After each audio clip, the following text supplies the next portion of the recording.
गजाननं भूतगणाधिसेवितं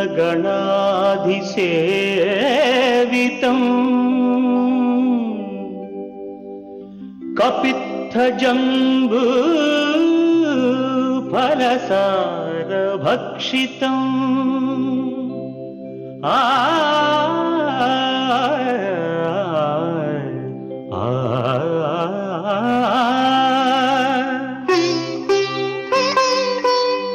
उमासुतं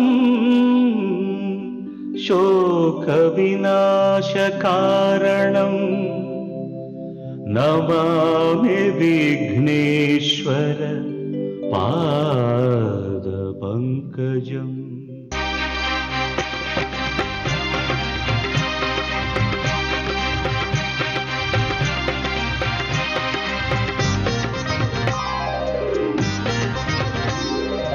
ओम श्रीनिवास ओम श्रीनिवास ओम श्रीनिवास ओम श्रीनिवास நாள்தோறும் உன்னை நான் பாட வேண்டும், நான் பாட உந்தன் அருளாசி வேண்டும். ஏழு ஸ்வரங்களுமே ராகம் இசைத்திடுமே, ஏழு ஸ்வரங்களுமே ராகம் இசைத்திடுமே. ஏழு மலை கரசே ஏழு மலை கரசே. ஓம் ஸ்ரீனிவாச ஓம் ஸ்ரீனிவாச ஓம் ஸ்ரீனிவாச ஓம் ஸ்ரீனிவாச.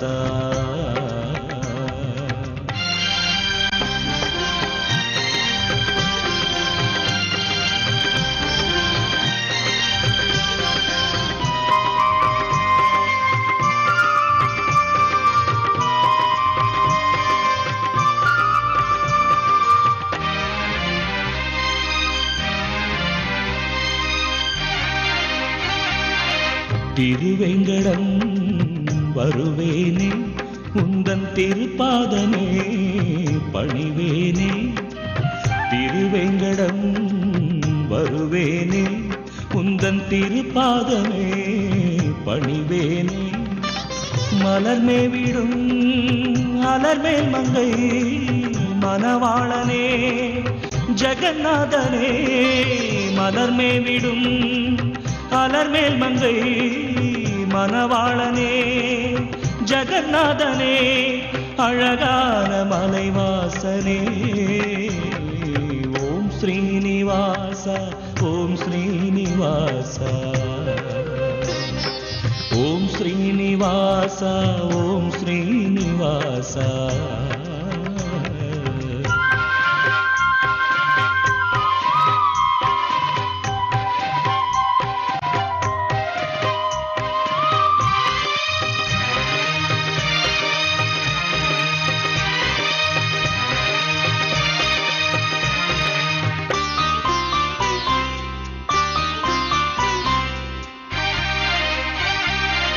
உனக்காகவே இசைத்தேனே, என்றும் உன் பேரையே நினைத்தேனே. உனக்காகவே இசைத்தேனே, என்றும் உன் பேரையே நினைத்தேனே. கருணாலயம் அருளாலயம் கமலாலயம் உனதாலயம். கருணாலயம் அருளாலயம் கமலாலயம் உனதாலயம். அருள்வாயே கோவிந்தா. ஓம் ஸ்ரீனிவாச ஓம் ஸ்ரீனிவாச ஓம் ஸ்ரீனிவாச ஓம் ஸ்ரீனிவாச.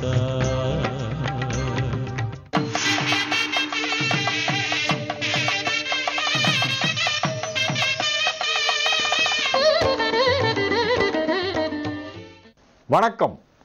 செவ்வாய்க்கிழமை நவம்பர் மாதம் 19ஆம் தேதி, விஜய வருஷம் கார்த்திகை மாதம் 3ஆம் தேதி. இன்றைய நட்சத்திரம் ரோகிணி.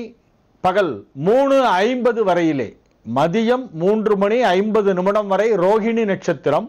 அதன் பிறகு மிருகசீரிஷ நட்சத்திரம் நாள் முழுவதும். திதி தேய்பிறை த்விதியை, யோகம் சித்த யோகம். துலாம் ராசிக்கு சந்திராஷ்டம நாள். இன்றைக்கும் துலா ராசிக்கு முழுமையாக சந்திராஷ்டமம் இருக்கிறது. ரோகிணி நட்சத்திரம் இருக்கும் 3:50 வரையிலே அமிர்த யோகம், அதன் பிறகு சித்த யோகம். இன்று துலா ராசிக்கு சந்திராஷ்டமம். நாள் முழுவதும் துலா ராசிக்கு சந்திராஷ்டமம் உள்ளது.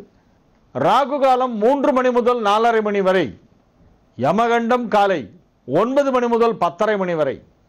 குளிகை பகல் 12 மணி முதல் 1:30 மணி வரை. நல்ல நேரம் என்னும் சுபஹோரைகள் காலை 8 மணி முதல் 9 மணி வரை, பகல் 12 மணி முதல் 1 மணி வரை, இரவு 7 மணி முதல் 8 மணி வரை. இன்றைய கிரக நிலவரம்: மேஷத்தில் கேது, ரிஷபத்தில் சந்திரன், மிதுனத்தில் குரு, சிம்மத்தில் செவ்வாய், துலாமில் சனி ராகு புதன், விருச்சிகத்தில் சூரியன், தனுசில் சுக்கிரன். ஒரு சிறிய இடைவேளைக்கு பிறகு 12 ராசிகளுக்கான ராசி பலனை பார்ப்போம்.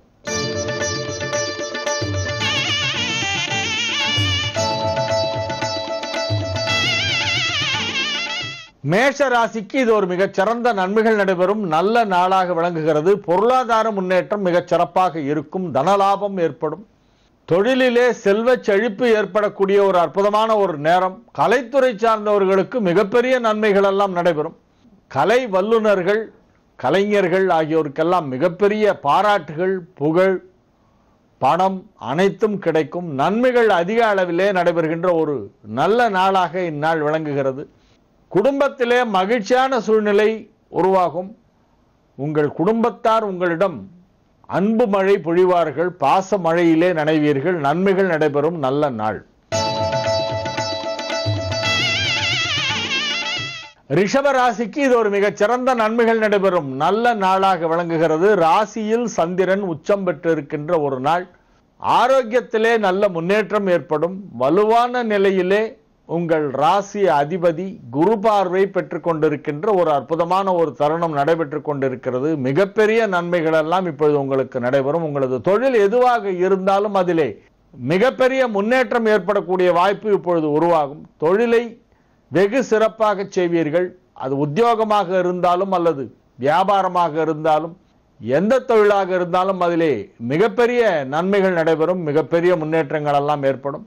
அதிக கவனம் தொழிலில் செலுத்த வேண்டிய ஒரு நாளாக இந்நாள் விளங்குகிறது. மிதுன ராசிக்கு இது ஒரு நன்மைகள் நடைபெறும் நல்ல நாள். மகிழ்ச்சியான நாள். செலவுகள் சற்று அதிகமாக இருக்கும். பயணங்கள் சற்று அதிகமாக இருக்கும். எனினும் அவை அனைத்தும் மகிழ்ச்சியாக செய்கின்ற செலவுகளாக இருக்கும். தொழில் தொடர்பான பயணங்கள் ஒரு சிலருக்கு ஏற்பட வாய்ப்பு இருக்கிறது. நன்மைகள் அதிக அளவிலே நடைபெறுகின்ற ஒரு நல்ல நாளாக இந்நாள் விளங்கும். கடக ராசிக்கு இது ஒரு மிகச் சிறந்த நன்மைகள் நடைபெறும் நல்ல நாள். ராசி அதிபதி சந்திரன் 11ஆம் இடத்திலே உச்சம் பெற்றிருக்கின்ற அற்புதமான ஒரு நாள். அலுவலகத்திலே பணிபுரிபவர்களுக்கு பதவி உயர்வு கிடைக்கும். சுய தொழில் செய்கின்றவர்களுக்கு அதிலே மிகப்பெரிய லாபம் கிடைக்கும். நன்மைகள் அனைத்து விதத்திலும் நடைபெறுகின்ற ஒரு நல்ல நாள். ஆரோக்கியம் சிறந்து விளங்கும். கல்வி பயிலும் மாணவ மாணவியரின் கல்வி முன்னேற்றம் வெகு சிறப்பாக இருக்கக்கூடிய ஒரு நல்ல நாள். சிம்ம ராசிக்கு இது ஒரு மிகச் சிறந்த நன்மைகள் நடைபெறும் நல்ல நாள். ராசி அதிபதி சூரியனும் செவ்வாயும் ஒன்றுக்கொன்று பரிவர்த்தனா யோகம் பெற்றிருக்கிறது. செவ்வாய் வீட்டில் சூரியன், சூரியன் வீட்டில் செவ்வாய் என இரண்டும் பரிவர்த்தனை பெற்றிருக்கின்றதால் நன்மைகள் அதிக அளவிலே நடைபெறும். வீடு மனை நிலம் தொடர்பான சர்ச்சைகள் ஏதேனும் இருந்தால் அவை எல்லாம் இப்பொழுது முடிவுக்கு வந்துவிடும். அசையா சொத்துக்கள் வாங்குவது விற்பது போன்றவற்றை இப்பொழுது மிக சுலபமாக செய்யலாம். வீடு அமையும் வாய்ப்பு இப்பொழுது வலுவாக இருக்கிறது. அதிக நன்மைகள் நடைபெறும் நல்ல நாளாக இந்நாள் விளங்கும். கன்னி ராசிக்கு இது ஒரு மிகச் சிறந்த நன்மைகள் நடைபெறும் நல்ல நாள். ராசிக்கு 9ஆம் இடத்திலே சந்திரன் உச்சம் பெற்றிருக்கிறது. லாபாதிபதி உச்சம். தனஸ்தானாதிபதிக்கு குரு பார்வை. அதிக அளவிலே பொருளாதார முன்னேற்றம் ஏற்படக்கூடிய ஒரு நாளாக இந்த நாள் இருக்கும். இந்நாளிலே நீங்கள் செய்கின்ற முயற்சிகள் அனைத்தும் வெற்றி பெறும். மிகச்சிறப்பான நன்மைகள், மிகச்சிறப்பான முன்னேற்றங்கள் எல்லாம் ஏற்படுகின்ற ஒரு நாளாக இந்த நாள் விளங்கும். துலா ராசிக்கு இது ஒரு சந்திராஷ்டம நாள். அதிகமாக யாருடனும் பேச வேண்டாம். பயணங்களை குறைத்துக் கொள்ளுங்கள். தேவையற்ற சர்ச்சைகளிலே நீங்கள் மூக்கை நுழைக்க வேண்டாம். சர்ச்சைக்குரிய விஷயங்களை பற்றியெல்லாம் யாருடனும் விவாதிக்க வேண்டாம். உங்களது கடமைகளை மட்டும் செய்து வாருங்கள். இறை வழிபாட்டிலே மனதை செலுத்துங்கள். விருச்சிக ராசிக்கு இது ஒரு மிகச் சிறந்த நன்மைகள் நடைபெறும் நல்ல நாளாக விளங்குகிறது. ராசிக்கு 7ஆம் இடத்திலே சந்திரன் அமர்ந்து கொண்டிருக்கின்ற ஒரு நாள் என்பதால் நன்மைகள் சற்று அதிகமாக நடைபெறும் என்று சொல்லலாம். ராசி அதிபதி வலுவான நிலையிலே இருப்பதால் ஆரோக்கியத்திலே நல்ல முன்னேற்றம் ஏற்படும். உடல் நலம் பாதிக்கப்பட்டு சிகிச்சை பெற்றுக் கொண்டிருப்பவர்கள் மீண்டும் முழுமையாக இப்பொழுது குணமடைந்து விடுவார்கள். ஆரோக்கியத்திலே ஏற்பட்ட சிறு சிறு பிரச்சனைகள் எல்லாம் இப்பொழுது முற்றிலுமாக சரியாகிவிடும். நல்ல தேக ஆரோக்கியம் கிடைக்கக்கூடிய ஒரு நாளாக இந்த நாள் விளங்கும். வியாபாரத்திலே இருப்பவர்களுக்கு அதிலே மிகப்பெரிய லாபம் கிடைக்கும்.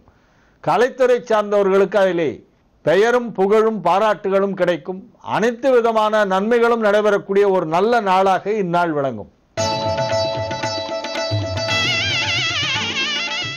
தனுசு ராசிக்கு இது ஒரு மிகச் சிறந்த நன்மைகள் நடைபெறும் நல்ல நாளாக விளங்குகிறது. ராசிக்கு 6ஆம் இடத்திலே சந்திரன் இருக்கக்கூடிய ஒரு நாள். 8குடையவன் 6ஆம் இடம் போனதால் யோகம். 8குடையவன் தேய்பிரையிலே இருப்பதால் இன்னும் சற்று யோகம். நன்மைகள் அதிக அளவிலே நடைபெறக்கூடிய ஒரு மிகச் சிறந்த நாளாக இந்த நாள் இருக்கும். நீங்கள் பணிபுரியும் இடத்திலே உங்களுக்கு மதிப்பும் மரியாதையும் செல்வாக்கும் அதிகரிக்கக்கூடிய ஒரு அற்புதமான ஒரு திருப்பு முனையான சில விஷயங்கள் எல்லாம் இப்பொழுது நடைபெறும். தொழில் தொடர்பான நன்மைகள் சற்று அதிகமாக இருக்கும். பொருளாதார ரீதியாகவும் நல்ல முன்னேற்றம் ஏற்படக்கூடிய ஒரு நாள். 2குடையவன் 11ஆம் இடத்திலே உச்சம். 11குடையவன் ராசியிலே குரு பார்வை பெறுகிறது. ஆகவே பொருளாதார முன்னேற்றம் வெகு சிறப்பாக இருக்கக்கூடிய ஒரு நல்ல நாள். மகர ராசிக்கு இது ஒரு மகிழ்ச்சியான நாள். நல்ல தகவல்கள் வந்து சேரும். வெற்றிகள் பல கிடைக்கும். குடும்பத்திலே மகிழ்ச்சியான ஒரு சூழ்நிலை உருவாகும். யாருடனாவது உங்களுக்கு பகை உணர்வு ஏற்பட்டு அதனால் பிரச்சனைகள் ஏற்பட்டிருந்தால் இப்பொழுது அவையெல்லாம் சரியாகிவிடும். நட்பு மலரும். நல்லிணக்கம் ஏற்படும். மகிழ்ச்சியான நிகழ்ச்சிகளிலே கலந்து கொள்வீர்கள். குடும்பத்திலே உள்ளவர்கள் அனைவரின் அன்பும் ஆதரவும் உங்களுக்கு கிடைக்கும். இது ஒரு மிகச் சிறந்த நன்மைகள் நடைபெறும் நல்ல நாள். கும்பராசிக்கு இது ஒரு மிகச்சிறந்த நன்மைகள் நடைபெறும் நல்ல நாளாக விளங்குகிறது. 6குடையவன் தேய்பிரையிலே இருப்பதால் அதிக நன்மை. யோகாதிபதி சுக்கிரன் 11ஆம் இடத்திலே அமர்ந்து குரு பார்வை பெறுவதால் மிகப்பெரிய நன்மை. ராசி அதிபதி சனி உச்சம் பெற்று குரு பார்வை பெறுவதால் நன்மை. 5குடையவன் குரு பார்வை பெறுவதால் நன்மை.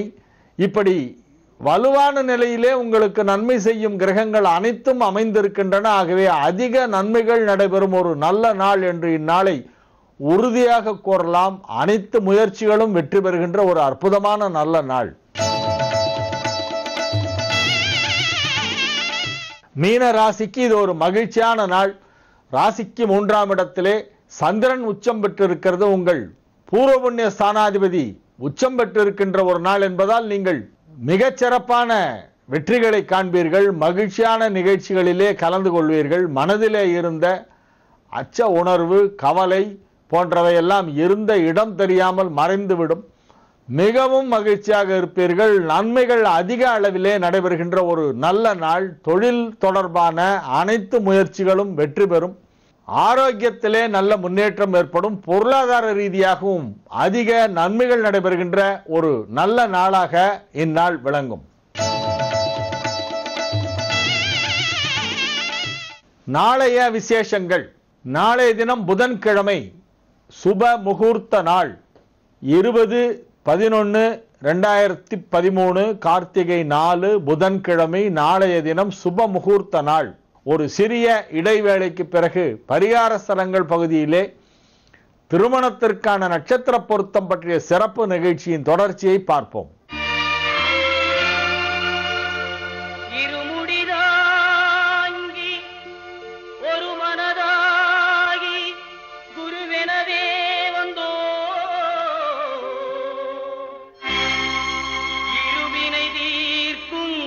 யமனையும் வெல்லும் திருவடியை காண வந்தோ.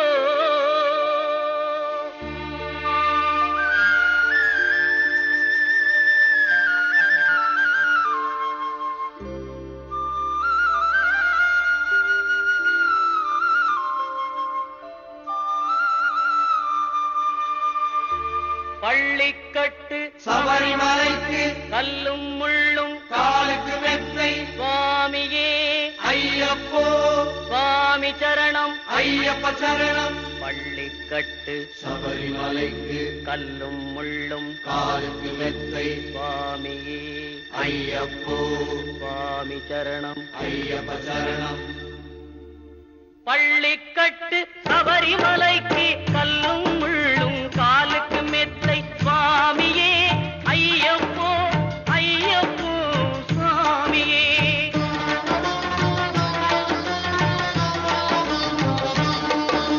நெய்யபிஷேகம் சுவாமிக்கே கற்பூர தீபம் சுவாமிக்கே ஐயப்பன்மார்களும் கூறிக்கொண்டு ஐயனை நாடி சென்றிடுவார் சபரிமலைக்கு சென்றிடுவார் சுவாமியே ஐயப்போ ஐயப்போ சுவாமியே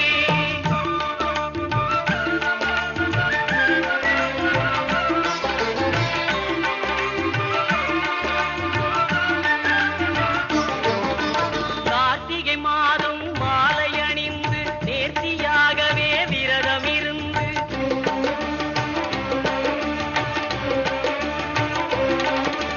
பார்த்த சாரதியின் மைந்தனே உன்னை பார்க்க வேண்டிய தவம் இருந்து பார்த்த சாரதியின் மைந்தனே உன்னை பார்க்க வேண்டிய தவம் இருந்து இருமுடி எடுத்து எருமேலி வந்து ஒரு மனதாகி பேட்டை துள்ளி அருமை நண்பரா பாவரை தொழுது ஐயனின் அருள்மலை ஏறிடுவார் சுவாமியே ஐயப்போ ஐயப்போ சுவாமியே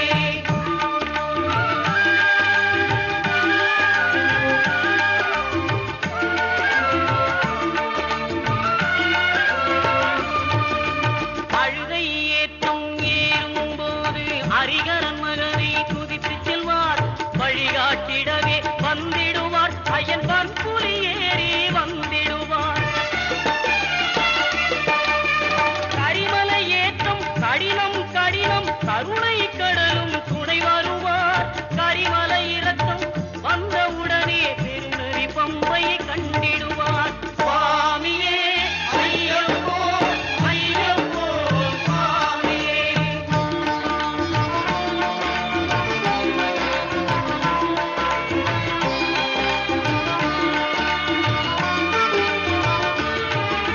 கங்கை நதி போல் புண்ணிய நதியாம் பம்பையில் நீராடி சங்கரன் மகனை கும்பிடுவார் சஞ்சலமின்றி ஏறிடுவார்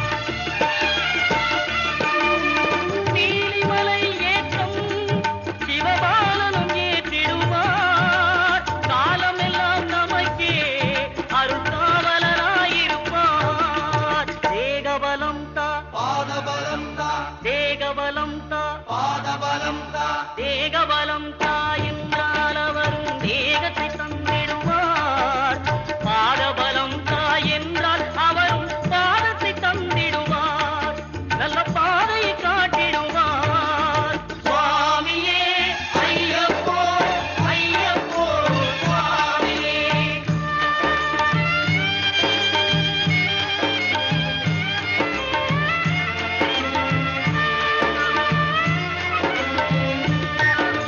சபரி பீடமே வந்திடுவார் சபரி அன்னையை பணிந்திடுவார்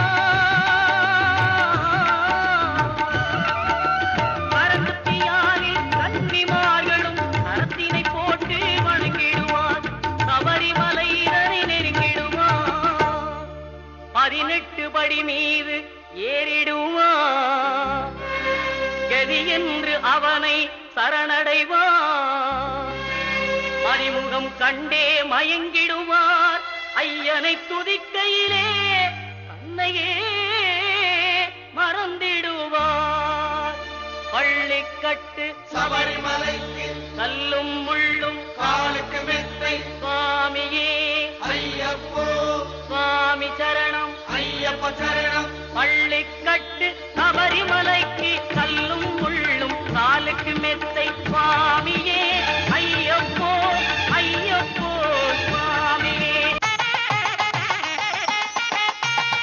பரிகார ஸ்தலங்கள் பகுதியிலே நாம் திருமணத்திற்கு நட்சத்திர பொருத்தம் பார்ப்பது எப்படி என்பது பற்றிய ஒரு சிறப்பு நிகழ்ச்சியை தொடர்ந்து பார்த்து வருகிறோம். அதிலே இன்றைய தினம் விசாக நட்சத்திரம் துலாம் ராசியிலே பிறந்த ஆண்களுக்கு பொருத்தமான பெண் நட்சத்திரங்கள் என்ன என்பதை பார்க்கவிருக்கிறோம். விசாகம் 1, 2, 3ஆம் பாதம் துலா ராசியிலே பிறந்த ஆண்களுக்கு பொருந்தும் பெண் நட்சத்திரங்கள். 10 பொருத்தம் எதுவும் இல்லை. 9 பொருத்தம் உள்ள ஒரே நட்சத்திரம் திருவோணம். ஆணுக்கு விசாகம் துலா ராசியாக இருந்து பெண்ணுக்கு திருவோணமாக இருந்தால் 10க்கு 9 பொருத்தம் உண்டு. 8 பொருத்தம் எதுவும் இல்லை. 7 பொருத்தம் உள்ள நட்சத்திரங்கள், மொத்தம் 7 நட்சத்திரம் இருக்கு. 7 பொருத்தம், 10க்கு 7 பொருத்தம் உள்ள நட்சத்திரங்கள் துலாம் ராசி விசாக நட்சத்திர ஆணுக்கு பொருந்தும் நட்சத்திரங்களிலே 10க்கு 7 பொருத்தம் உள்ள நட்சத்திரங்கள் மிருகசீரிஷம், மிதுனம், திருவாதிரை, ஆயில்யம், சித்திரை துலாம் ராசி, மூலம், பூராடம், அவிட்டம். அவிட்டம் மகரம், அவிட்டம் கும்பம் எல்லாமே 7 பொருத்தம். அவிட்டம் முழுமையாக 7 பொருத்தம். மிருகசீரிஷம், மிதுனம், திருவாதிரை, ஆயில்யம், சித்திரை, சித்திரை துலாம் ராசி 7 பொருத்தம்.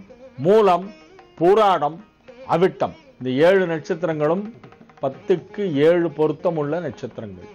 6 பொருத்தம் உள்ள நட்சத்திரங்கள் மகம், பூரம். மகமும் பூரமும் 6 பொருத்தம் உண்டு. ஆணுக்கு விசாகம் துளாராசியாக இருந்தால் பெண்ணுக்கு என்ன நட்சத்திரம் இருக்க வேண்டும் என்னும் நிகழ்ச்சியை பார்த்து கொண்டிருக்கிறோம். அதிலே இப்பொழுது மீண்டும் ஒரு முறை இந்த பட்டியலை சொல்கிறேன். 10 பொருத்தம் எதுவும் கிடையாது. 9 பொருத்தம் உள்ள நட்சத்திரம் திருவோணம். 8 பொருத்தம் எதுவும் இல்லை. 7 பொருத்தம் உள்ள நட்சத்திரங்கள் மிருகசீரிஷம், மிதுன ராசி, திருவாதிரை, ஆயில்யம், சித்திரை துலாம் ராசி, மூலம், பூராடம், அவிட்டம். 6 பொருத்தம் உள்ள நட்சத்திரங்கள் மகம், பூரம். தவிர்க்க வேண்டிய ராசிகள் 6வது ராசியான மீனமும் 8வது ராசியான ரிஷபமும் கண்டிப்பாக தவிர்க்க வேண்டும்.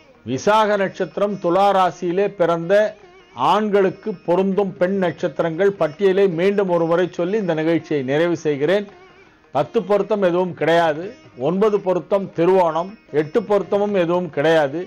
7 பொருத்தம் உள்ள நட்சத்திரங்கள் மிருகசீரிஷம், மிதுன ராசி, திருவாதிரை, ஆயில்யம், சித்திரை துலாம் ராசி, ரெண்டும் ஒரே ராசியிலே வரும். சித்திரை துலாம் ராசி, மூலம், பூராடம், அவிட்டம் முழுமையாக. அவிட்டம் மகர ராசி, அவிட்டம் கும்பராசி எல்லாமே 7 பொருத்தம். 6 பொருத்தம் உள்ள நட்சத்திரங்கள் மகம், பூரம் ஆகிய 2 நட்சத்திரங்களும் சிம்ம ராசியில் வருகின்ற நட்சத்திரங்கள். அவை இரண்டுமே 6 பொருத்தம் உண்டு. 10க்கு 6 பொருத்தம் இருக்கும். தவிர்க்க வேண்டிய ராசிகள் மீனமும் ரிஷபமும். மீன ராசியும் ரிஷப ராசியும் கண்டிப்பாக துலா ராசியிலே பிறந்தவர்களுக்கு சேர்க்க கூடாது. நாளைய நிகழ்ச்சியிலே விசாக நட்சத்திரம் 4ஆம் பாதம் விருச்சிக ராசியிலே பிறந்த பெண்களுக்கு என்னென்ன நட்சத்திரம் பொருந்தும் என்னும் நிகழ்ச்சியை பார்க்கவிருக்கிறோம். உங்களிடமிருந்து இப்பொழுது தற்காலிகமாக விடைபெற்றுக் கொள்வது உங்கள் வழிகாட்டி ஜோதிடர் ஹரிகேசநல்லூர் வெங்கட்ராமன். வணக்கம். சரணம் சொல்லி கூப்பிடுவோம் சபரிமலை வாசனை, வரணும் என்று அழைத்திடுவோம் வரம் கொடுக்கும் ஈசனை. அருளை தரும் ஆண்டவனை, அன்பருக்கு மித்திரனை, சிரம் தாழ்த்தி வணங்கிடுவோம் ஹரிகர சுதன் ஐயப்பனை.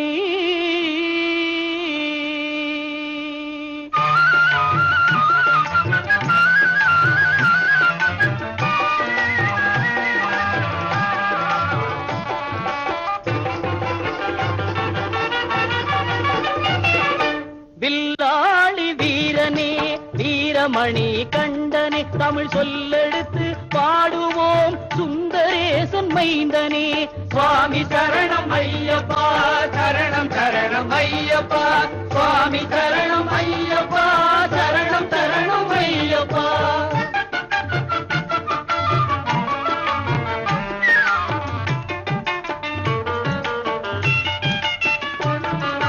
சபரிமலை செல்பவர்க்கு சஞ்சலங்கள் இல்லை, பயம் தனையே போக்கிடுவான் வந்தடனின் பிள்ளை.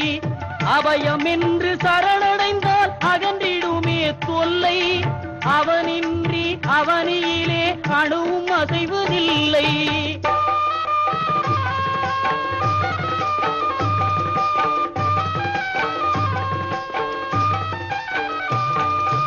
வீட்டை விட்டு கட்டும் கட்டி அருள்மலை புறப்படுவோம். கூட்டு சரணம் போட்டு ஏறு மேலி பேட்டை செல்வோம். பேட்டை துள்ளி ஆடும் போது பேரின்பம் கொள்வோம். சுவாமி துந்தகத்தோ ஐயப்பன் சிந்தகத்தோ, சுவாமி துந்தகத்தோ ஐயப்பன் சிந்தகத்தோ. பேட்டை துள்ளி ஆடும் போது பேரின்பம் கொள்வோம். கோட்டை காவலன் பவரு சாமியை கொண்டாடி மகிழ்வோம். சுவாமி சரணம் ஐயப்பா, சரணம் சரணம் ஐயப்பா, சுவாமி சரணம் ஐயப்பா, சரணம் சரணம் ஐயப்பா.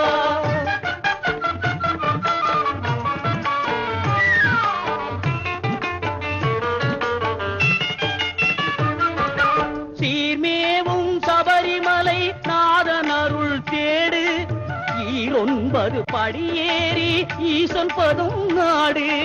பாரெல்லாம் காத்து நிற்கும் பரமனின் திருவீடு.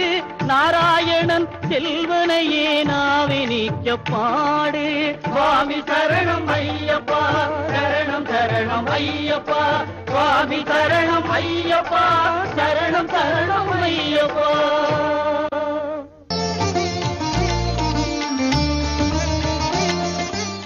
யோகப்பட்டேன பத்தாங்கம் திரிநேத்ரம் சாந்த விக்கிரகம் தியாயே சமஸ்த தோஷக்னம் பாதாத்மஜமகல்மஷம்.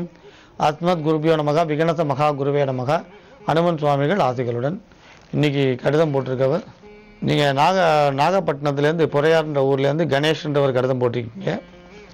அதாவது குழந்தை பிறந்த ஜனன ஜாதகம் எப்படி எழுதுறதுன்னு, தொப்புள் கொடி அறுக்கிறதா அல்லது பிரசவ வழியா அப்படின்லாம் கேட்டிருக்கீங்க.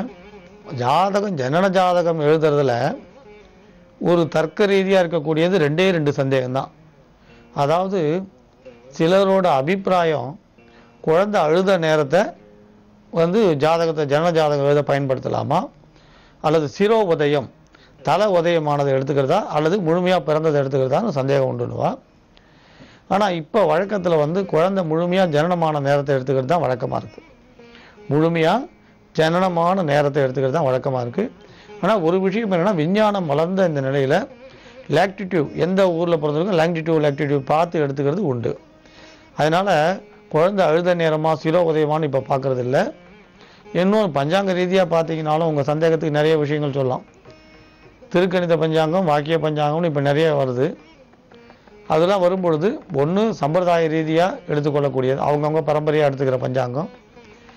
அடுத்து நடைமுறையில் எது ஒத்து வருது, அதாவது எல்லா விஷயத்தையுமே ஜாதக கணிதம்னு சொல்லும் பொழுது எல்லா விஷயமுமே மேம்போக்காக பார்க்கக்கூடாது.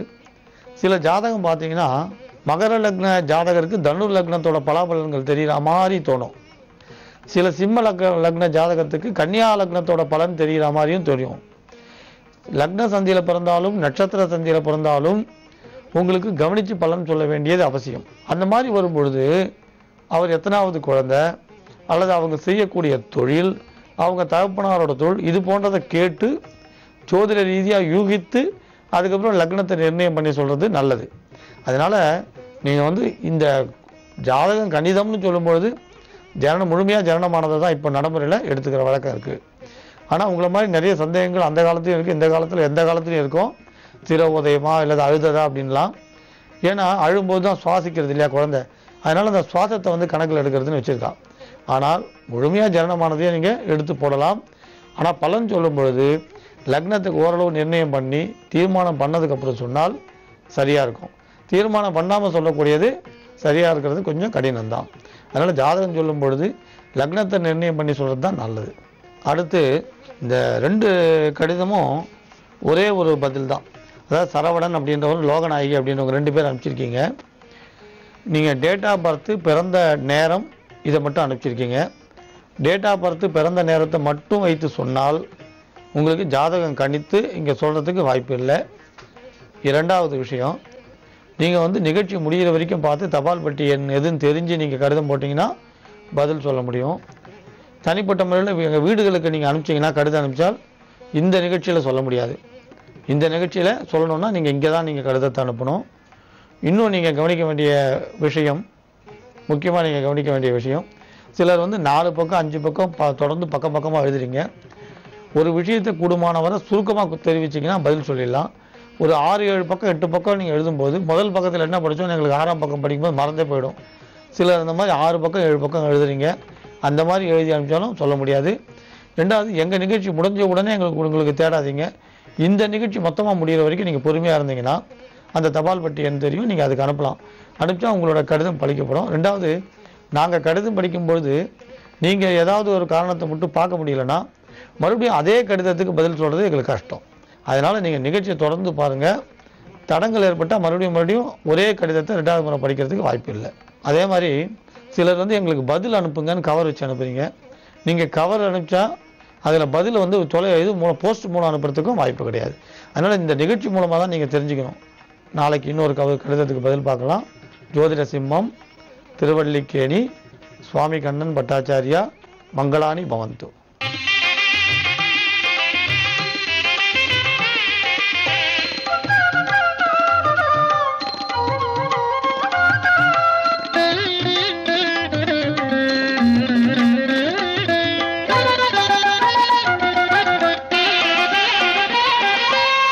தெய்வத்துள் தெய்வம் அம்மா தேடி உன்னை சரணடைந்தேன். ஐம்புலன்கள் அடக்கி உன் முன் அடி தொழுது பணிந்து நின்றேன். தெய்வத்துள் தெய்வம் அம்மா தேடி உன்னை சரணடைந்தேன். ஐம்புலன்கள் அடக்கி உன் முன் அடி தொழுது பணிந்து நின்றேன். தெய்வத்துள் தெய்வம் அம்மா தேடி உன்னை சரணடைந்தேன்.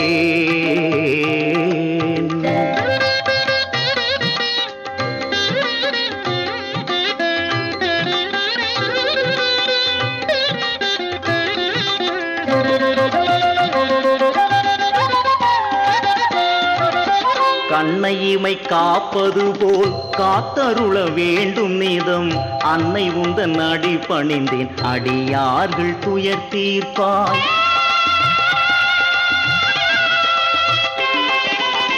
கண்ணை இமை காப்பது போல் காத்தருள வேண்டும் நீதம். அன்னை உந்தன் அடி பணிந்தேன், அடியார்கள் துயர் தீர்ப்பாய். மூவர்க்கும் மூத்தவளே முக்தி எனக்கு அளித்திடுவாய். மூவர்க்கும் மூத்தவளே முக்தி எனக்கு அளித்திடுவாய். தேவர்க்கும் தெய்வம் அம்மா தீவினையை அகற்றிடுவாய். தேவர்க்கும் தெய்வம் அம்மா தீவினையை அகற்றிடுவாய். தெய்வத்துள் தெய்வம் அம்மா தேடி உன்னை சரணடைந்தேன்.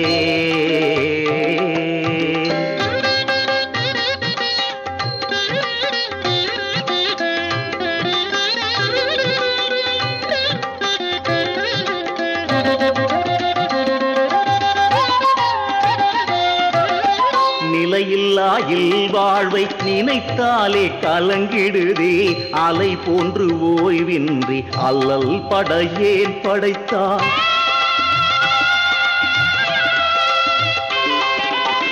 நிலையில்லா இல்வாழ்வை நினைத்தாலே கலங்கிடுதே. அலை போன்று ஓய்வின்றி அல்லல் படையேன் படைத்தாய். வாழ்க்கை எனும் கடல் கடக்க வந்து துணை நீ புரிவாய். வாழ்க்கை எனும் கடல் கடக்க வந்து துணை நீ புரிவாய். ஊழ்வினைகள் நீக்கிடுவாய் உலகாளும் நாயகியே. ஊழ்வினைகள் நீக்கிடுவாய் உலகாளும் நாயகியே. தெய்வத்துள் தெய்வம் அம்மா தேடி உன்னை சரணடைந்தேன். ஐம்புலன்கள் அடக்கி உன் முன் அடி தொழுது பணிந்து நின்றேன். தெய்வத்துள் தெய்வம் அம்மா தேடி உன்னை சரணடைந்தேன். ஐம்புலன்கள் அடக்கி உன் முன் அடி தொழுது பணிந்து நின்றேன். தெய்வத்துள் தெய்வம் அம்மா தேடி உன்னை சரணடைந்தேன்.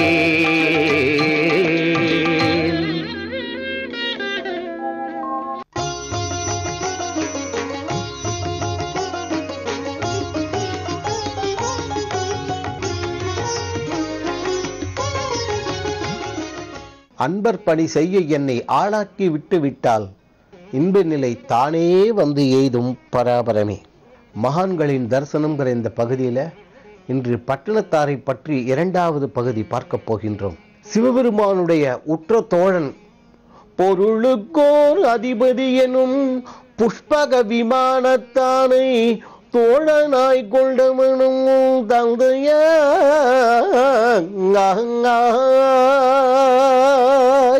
சங்கரதாஸ் சுவாமிகள் எழுதி டிஎம்எஸ் பாடியிருக்காரே, பொன்மய கிரி பெற்ற புதல்வியே அன்னையாம்.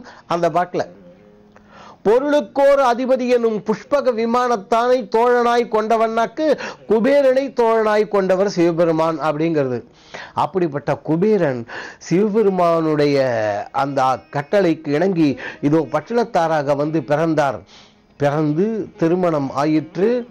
குழந்தை செல்வம் இல்லை. அந்த இடத்துல தான் நிறுத்தணும். எல்லா செல்வங்களும் இருக்கு, மழை செல்வம் என்பது மட்டும் அங்கே மருந்தளவுக்கு கூட இல்லை. வருத்தப்பட்டார். இந்த நேரத்துல குழந்தை இல்லைன்னாக்கா ரெண்டாவது கல்யாணம் பண்ணி வைக்கிறது சில இடத்துல நடக்கும். பட்டணத்தாருக்கும் அப்படி செய்யலாமா என்று அவருடைய தாயார் தீர்மானித்த பொழுது சிவகலை வருந்தினாள். பட்டணத்தார் சொன்னார், அம்மா அம்மா அம்மா, இரண்டாவது திருமணம் நடந்து விடுமோ என்று வருத்தப்படுகின்றாயா? கவலையே படாதே, அந்த கைலைநாதன் ஒரு பொழுதும் நம்மை கைவிட மாட்டான். கண்டிப்பாக குழந்தை பிறக்கும் என்று அவர்கள் அங்கே இறைவனை தியானித்து கொண்டு படிக்கிறார்கள். அழகான ஒரு கனவு ரெண்டு பேருக்கும் ஒன்றா வருது. அதான் விசேஷம். இங்கேயும் பட்டணத்தாருக்கும் கனவு, அவருடைய மனைவி சிவகலைக்கும் அதே கனவு வந்தது. பார்த்தா, அப்பா பட்டணத்தார், சுவாமி கவலைப்படாதே, இங்கிருந்து போ. சிவசர்மருங்கிறவர்கிட்ட ஒரு குழந்தை இருக்கும். அந்த குழந்தையை வாங்கி கொண்டு அதன் எடைக்கு எடை தங்கத்தை கொடுத்து விடு. அந்த குழந்தையை உன் மகனாக வளர்த்து கொண்டு வா. யாமே அதுவே யாம். கனவு கலைஞ்சு போச்சு. இவர் கனவுல வார்த்தை மட்டும் கேட்கல. நந்தி படம் போட்டு அதுல என்னவோ சிவசிவங்கிற மாதிரி எல்லாம் எழுதி வச்சிருக்கு. அழகா ஒரு தூளி மாதிரி தெரியறது. அந்த இப்படி இருக்கிற தூளி அப்படியே தாமரை விரியற மாதிரி இருக்கு. பார்த்தா அதுல தங்கத்துல செஞ்சு வச்சா மாதிரி அழகு, அவ்வளவு அழகு ஒரு குழந்தை. கனவு கலைந்தது. சிவகலை சுவாமி அப்படின்னு அவளும் கை தூக்கிட்டு இருக்கிறா. பார்த்தா ரெண்டு பேரும் அவர்கள் கனவுகளை பரிமாறிக்கொள்கிறார்கள். நல்ல கனவு கண்டு அதுக்கப்புறம் தூங்கக்கூடாதுன்னு சொல்லுவோம். விடியும் வரை தவ சிந்தனை சிவ சிந்தனை தான். விடிந்தது. நீராடினார்கள். வீட்டு பூஜை முடிச்சுட்டு கோவில் பூஜை எல்லாம் முடித்தார்கள். சரி, இப்ப சுவாமி சொல்லியிருக்காரே, அதனால அவர் சொன்னபடி நாம் கிளம்பி போவோம் திருவிடை மருதூரை நோக்கி என்று ஒரு பல்லக்கு. அந்த பல்லக்குல பட்டணத்தாரும் அவருடைய மனைவி சிவகலையும் அமர்ந்திருக்கிறார்கள். இரண்டு பக்கங்களிலும் அதற்கு திரைச்சேலை. எளிமையா சொல்லணுங்கிறீங்களோ, ஸ்கிரீன். என்னத்தை பண்றது, தமிழ்ல அப்படி ஸ்கிரீன்னு சொன்னாதான் நமக்கு புரியுது. நம்ம காலத்துல அந்த திரைச்சேலை ஸ்கிரீன் அது போட்டிருக்கு. பல்லக்கு தூக்கி கொண்டு வருகின்றார்கள். இந்த நேரத்துல தான் அவர்கள் தூக்கி கொண்டு வரட்டும், நாம் போயிடுவோம். திருவிடமருதூர்ல இருந்தவர் சிவசர்மர்னு பேரு. உத்தமர், அவ்வளவு நல்லவர். அந்த ஊருக்கு யார் வந்தாலும் சரி சிவசர்மர் வீடு தேடி வருவார்கள். எது இருக்கோ இல்லையோ, எங்கேயானு பிச்சை எடுத்தாவது அந்த எளியவர்களுக்கு அதிதிகளுக்கு உணவு பரிமாறி விட்டுதான் இவர் சாப்பிடுவார். ஒரு தடவை பார்த்தா எதுவுமே இல்லை சிவசர்மர் வீட்டில். உத்தமமான அந்தனர் என்போர் அறவோர் மற்ற எவ்வுயிருக்கும் செந்தன்மை பொண்டு ஒழுகலான்பமே அப்படிப்பட்டவர் அவர். செல்வம் எதுவும் இல்லை. இந்த அம்மா என்ன பண்ணா, ஒரு தடவை சிவசர்மருடைய மனைவி, இங்கேயும் இல்லை காலியம் இங்க இருக்குல்ல இருக்கு அப்படி இப்படின்னவ கையில தட்டுப்பட்டோன்னே அந்த திருமங்கல்யத்தை கழட்டி கொடுத்து, இதை வித்து நீங்க பொருட்கள் வாங்கி கொண்டு வாருங்கள், அதிதிகளுக்கு உணவு போடுவோம். அதே மாதிரி அவரும் வாங்கி கொண்டு வந்து உணவு பரிமாறி எல்லாம் முடிச்சார். அவர்களுக்கு சுவாமி சொன்னா கனவுல வந்து, சிவசர்மா இதோ இங்க திருவிடைமருதூர் கோவிலில் அந்த இடத்தில் அழகான ஒரு குழந்தை இருக்கும். அப்படியே அந்த குழந்தையை அந்த துணியோடு எடுத்து கொண்டு போ. அங்கே திருவெண்காட்டில் பட்டணத்தார் என்று ஒருவன் இருக்கின்றான். அந்த பட்டணத்தாரிடம் இந்த குழந்தையை கொடுத்து விட்டு எடைக்கு எடை அவன் தங்கம் கொடுப்பான், வாங்கி கொண்டு வா. சிவசர்மர் மறுத்தார். சிவபெருமானே, கேவலம் இதுக்காக, இந்த காசு பணத்துக்காக, ஐயோ அப்பா ஆண்டவா, ஒன்ன போய் நான் விற்கக்கூடிய ஒரு நிலைமைக்கு நான் வரணுமா? அது நீயே சொல்லணுமா? ஒரு காலம் இந்த தவறை செய்ய மாட்டேன். இதை நம்ம காலத்து மாதிரி இப்படி சொல்லுவோம், டூ வாட் ஐ சே அப்படிங்கிறோம் இல்லையா? சிவபெருமான் உத்தரவு கொடுத்தார். வேறு வழியற்ற நிலையில் சிவசர்மர் ஒப்புக்கொண்டார். கணவனும் மனைவியும் கனவு கலைந்து எழுந்தார்கள். வழக்கப்படி நீராடி விட்டு அன்றைய நியம நிஷ்டைகளை, அதாவது வீட்டு பூஜை என்னென்னலாம் முடிக்கணுமோ முடிச்சுட்டு போய் பார்த்தா அதே போல ஒரு மஞ்சள் துணியில் ஒரு குழந்தை இருக்கிறது. நெஞ்சோடு நெஞ்சாக கட்டி தழுவிக்கொண்டு குழந்தையை எடுத்துக்கொண்டு வருகிறார்கள். வரக்கூடிய வழியில கொஞ்சம் வெயில் ஜாஸ்தியா இருக்கு, என்ன பண்றது அப்படின்னு போட்டுட்டு அங்க ஒரு மரத்தடியில தங்கினார்கள். ஒரு சின்ன துளி, அதுல இந்த குழந்தை, அந்த துணியிலேருந்து துளி கட்டியிருக்கு, குழந்தை இருந்த துணியில. இவர்கள் இங்கே இருக்கிறார்கள். இப்ப வாங்க பட்டணத்தார்கிட்ட போவோம். பட்டணத்தாரும் சிவகலையும் பல்லக்கில் வந்து கொண்டிருந்தார்கள் என்று பார்த்தோம் அல்லவா? திடீர்னு வேர்த்துது இந்த அம்மாக்கு. முகம் கை கால்லாம் அப்படியே வேர்த்து முத்து முத்தா வேர்த்து கொட்டுறது சிவகலைக்கு. உடனே பட்டணத்தார் என்ன பண்ணார், அந்த கையை அப்படி வச்சு அந்த திரைச்சீலியை விலக்கி விட்டார், கொஞ்சம் காற்று வரட்டும் என்று. பார்த்தால் அதோ அழகான ஒரு மரம், அதுல ஒரு சின்னஞ்சிறு ஏணை, அதாவது தூளி, அதுல ஒரு குழந்தை, பக்கத்துல இவர்கள் 2 பேரு. இந்த தூளில் இருக்கிற துணி மேல பார்த்தா கனவுல கண்டது அப்படியே இருந்தது. உடனே பல்லக்கை நிறுத்த சொல்லி இறங்கினார்கள். அங்க போய் கேட்டா சிவசர்மர் சொன்னார், பட்டணத்தார்னு ஒருத்தர் இருக்காராம், திருவெண்காட்டுல இருக்காராம், இந்த குழந்தையை கொண்டு போய் அவர்கிட்ட கொடுத்தா அவர் எடைக்கு எடை தங்கம் தருவார்னு சொன்னார். அதுக்குத்தான் பட்டணத்தாருக்கு மெய் சிலிர்த்தது. வணங்கினார் சிவசர்மர். ஐயா, நீங்கள் சொல்லக்கூடிய பட்டணத்தான் நான் தான் என்று அங்கிருந்து கிளம்புகின்றார்கள். அழகா குழந்தையோடு அவர்களை தூக்கி பல்லக்கில் வச்சுட்டு பல்லக்கு திரும்பி எடுத்து. இனிமேதான் விசேஷம். இந்த பட்டணத்தார் வீட்டு அங்கிருந்து கிளம்பி வரும் பொழுது ஏராளமான தங்க நகைகள், செய்கூலி இல்லை, சேதாரம் இல்லை, அதெல்லாம் நினைச்சுக்காதீங்க. என்ன, தங்க சங்கிலி. வழியில் இருக்கக்கூடிய ஒவ்வொரு கோவிலையும் தரிசனம் பண்ணி ஒவ்வொரு சுவாமிக்கும் சாத்திட்டு வர்றார். அவருடைய தீர்மானம் திருவொற்றியூர், சென்னையில் இருக்கக்கூடிய திருவொற்றியூர் வரையில் தெளிவாக சொல்லியிருக்கிறேன். திருவெற்றியூர்னா ராமநாதபுரம், தேவக்கோட்டை அந்த பக்கம். இது திருவொற்றியூர், தியாகராஜ சுவாமி, வடிவுடையம்மன் இதெல்லாம் சொல்றோமே அது. அந்த திருவொற்றியூர் வரைக்கும் வரணும்னு. இப்ப இந்த மாதிரி கிடைச்சோன்னு திரும்பி போயாகி விட்டது. குழந்தையை தராசு தட்டில் வைத்து நிற்கிறார்கள். அவனை நிற்கிறதுக்கு யாரால முடியும்? எதற்கு என்னெல்லாமோ பொருட்கள் போடுகிறார்கள். தங்க மூட்டையா கட்டி நிக்கல. கடைசியாக சிவசர்மர் ஒரு விதமா வருத்தப்படுறார். சிவசர்மர், ஆண்டவா, முன்பு பெற்ற பேரோ முடிவில்லை, பின்பு பெரும் பேரும் உண்டோ? அப்பா எங்களை இந்த தங்க புதையல்ல எங்களை அப்படியே அழுத்தி எங்களை அப்படியே புதைச்சுள்ளான் தீர்மானம் பண்ணிருக்கியாடா பரமேஸ்வரா. பொருளை அள்ளி கொடுத்து எங்கள் புத்தியை மாற செய்து விடாதே என்று அவர் வருத்தப்படுகின்றார். என்னது, நாம எல்லாம் போய் குடுன்னு கேட்பான், அவர் பார்த்தீங்களா அப்படி. அதே பட்டணத்தாருடைய அக்கா இருக்காங்க இல்லையா, என்னப்பா அது இதை போய் நிறுத்துக்கிட்டு ஏதோ குத்து மதிப்பா கொஞ்சம் தள்ளி அவர்கிட்ட கூட, ஏன்னா வீட்டு காசெல்லாம் வெளியில போகுதுன்னு அந்த அம்மாவுக்கு.